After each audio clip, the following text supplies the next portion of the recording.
Pantai Dumai. Habis itu suruh lapor ke Polsek Dumai.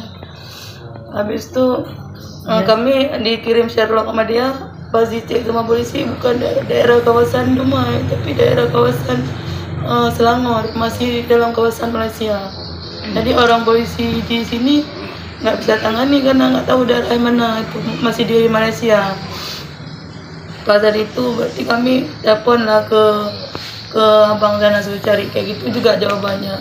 Habis itu malamnya kami cari-cari info, berarti ada di TV di Malaysia beritanya bahwa kejadiannya di Pantai Cara, Pantai Ru, pokoknya Pantai Ru lah di Malaysia.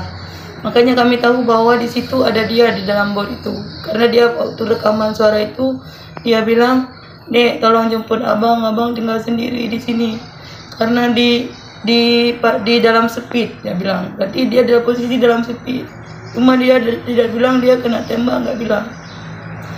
Itu aja, Pak. Ada nggak harapan kakak untuk berjumpa dengan abang langsung? Ya, harapan saya memang saya harus ingin berjumpa langsung sama dia. Saya ingin ke sana melihat kondisi dia. Harapan saya ada yang membantu untuk mengantarkan saya ke Malaysia untuk menjenguk suami saya. Apa dia sudah sehat apa belum? Tolong ya Pak ditanggapi ini harapan saya. Itu aja Pak, harapan saya supaya bisa berjumpa dengan dia. Itu aja.